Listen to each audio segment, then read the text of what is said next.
美軍最近在韓國做了很多的動作，都讓韓國非常的尷尬。剛剛我們講到說，他跟日本在做聯合軍演的時候，以前他們都非常的自治，以前美軍駐韓美軍的標的都是對向北方，对向北韓，可是他們現在對向哪裡？對向東方，对向哪裡？对向中國。所以這一次美國跟日本的軍事演習，6架的這個所謂F-16，就要跑去哪裡？跑去中國的 ADIZ， 也就是它的防空識別區，中間有個對峙，讓韓國很緊張。還不止如此。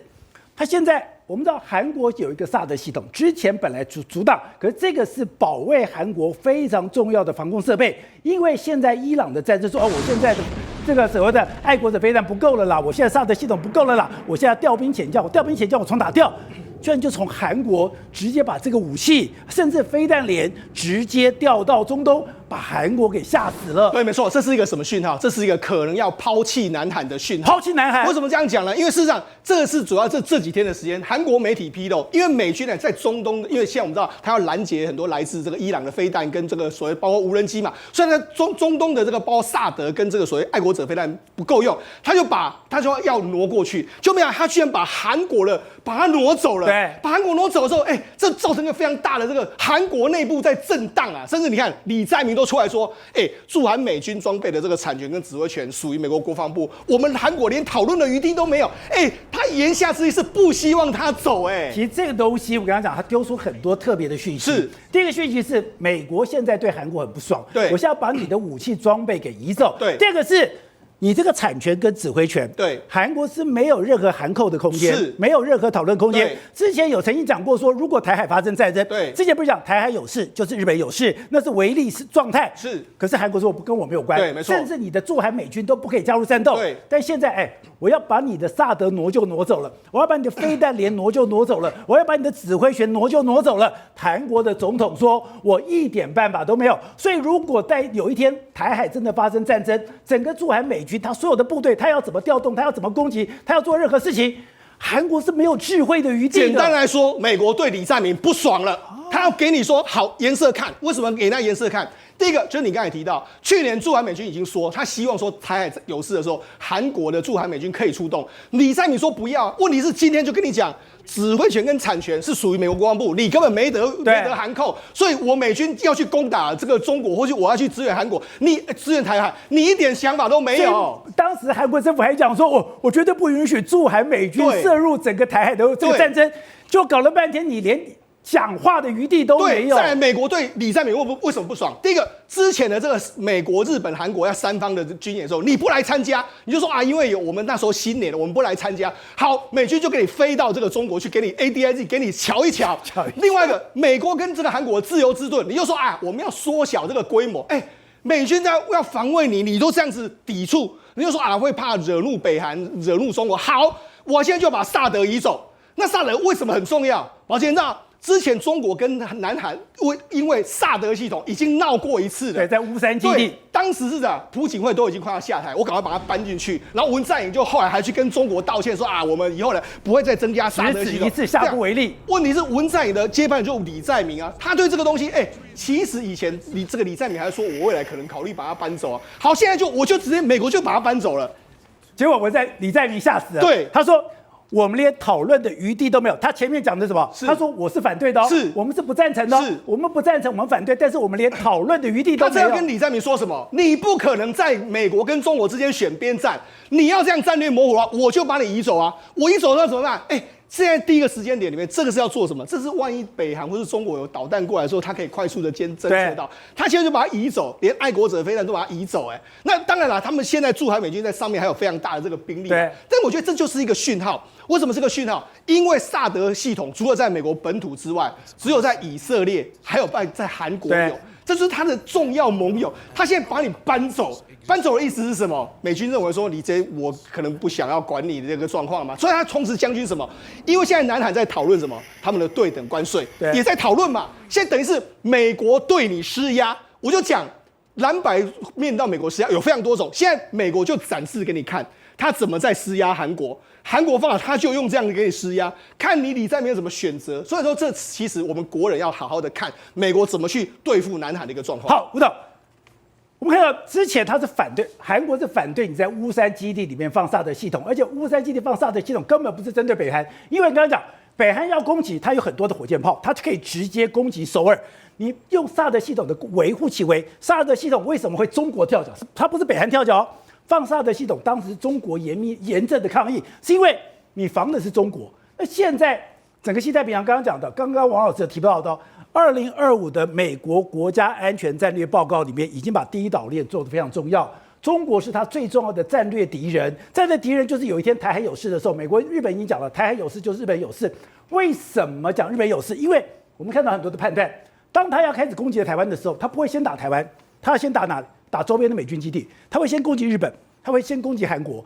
照理講，你現在的這個薩德系統是你對付中國一個很好的保衛設備，結果你現在要給我搬走了。撤韓國是合理的，因為韓國目前中韓關係良好嘛，目前暫時來講的話，情況沒有那麼壞，你知道吧？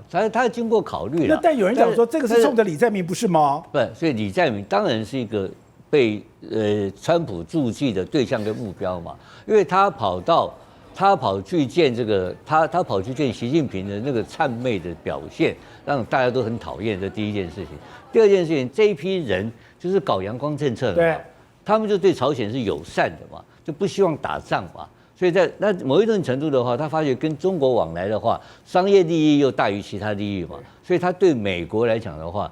為什麼它會產生？那我要問的是，那今天川普如果把這個薩德系統挪開的話，真的會對南海現在這個政府產生壓力嗎？當然是壓力啊！當然我本來是個安全的保障啊，因為它能夠跟中美之間玩這個所謂的兩邊這個蹺蹺板的理由，就是因為後面有個老美啊，因為老美現在手一鬆，對不對？我在路上，這好像兄弟，我在路上可以橫行霸道，突然間，我老大不見，剩我一個人。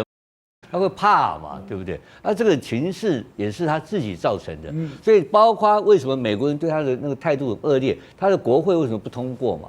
國會不通過就是反美嘛，關稅那個其實背後是反美，就是跟我們現在台灣有一個剛剛王老師講的反美的國民黨嘛，他們也有一個反美的這個他們有什麼怪黨我不知道嘛，所以變成貝森特馬上宣布說懲罰性關稅啊。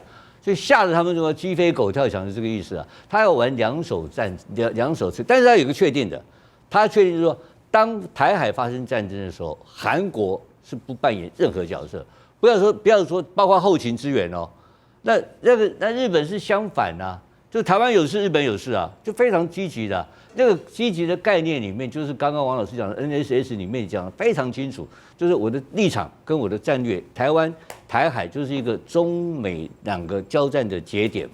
不懂，剛剛講說，沒有人會想到說美國居然出了這一招，居然把在韓國的薩德系統給弄走。這個弄走很明白的是給李在明一個很大的壓力。那給李在明很大的壓力，真的會讓他退縮嗎？另外是我們看到台灣現在也有反美的這個政黨嘍。現在國民黨現在已經被認為是反美政党了嗎？那現在國民黨這個被認為反美政党，美國會有動作嗎？而且我看到鄭麗文現在這個油門是踩到底哦，怎麼踩到底？除了他已經要求說，徐小慶那個8000億不准給我過，我們已經講過了，3800億加 N 就是一個不要通過軍購法案的這個條約。另外就是什麼？這未來在國防外交委員會，現在居然什麼？